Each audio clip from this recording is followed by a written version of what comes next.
31ની ઉજવણીમાં કાયદો અને વ્યવસ્થા જળવાઈ રહે તે માટે બોર્ડર પર પોલીસની સુરક્ષા ગોઠવવામાં આવી છે।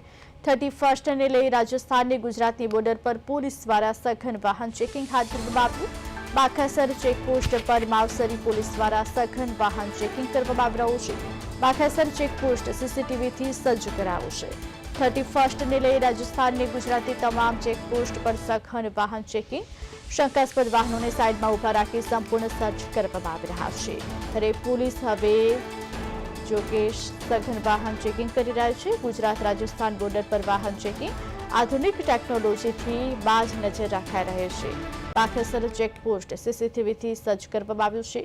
ગુજરાત રાજસ્થાન બોર્ડર પર સઘન વાહન ચેકિંગ હાથ ધરવામાં આવ્યું છે। 31ને લઈ ગુજરાત પોલીસ એલર્ટ મોડ પર છે અને ગુજરાત રાજસ્થાન બોર્ડર પર પણ વાહન ચેકિંગ થઈ રહ્યું છે, જ્યારે બાખાસર ચેકપોસ્ટ સીસીટીવીથી સજ્જ છે।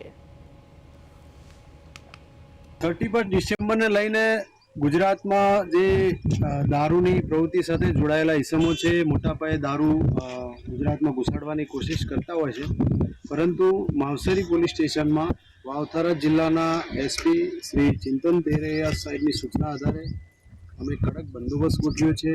માવસરી પોલીસ સ્ટેશન અંતર્ગત એક દૈયક ચેકપોસ્ટ અને માવસરી ચેકપોસ્ટ બંને ઉપર પૂરતો બંદોબસ્ત રાખવામાં આવ્યો છે અને આપ જોઈ શકો છો અહીંયા માવસરી ચેકપોસ્ટ ઉપર અત્યારે 4 પોલીસના જવાનો, એસઆરપીના જવાનો, હોમગાર્ડ જીઆરડીના જવાનો દ્વારા સઘન વાહન ચેકિંગ કરવામાં આવી રહ્યું છે અને અહીંથી એક પણ દારૂનો જે ગેરકાયદેસર દારૂ કે કોઈ બીજા ફેન, ચરસ, ગાંજા વગેરે કોઈ ઘુસાડે ને એના માટે પૂરેપૂરી તકેદારી રાખવામાં આવી રહી છે અને આપ જોઈ શકો છો અહીંયા સઘન વાહન ચેકિંગ કરવામાં આવી રહ્યું છે।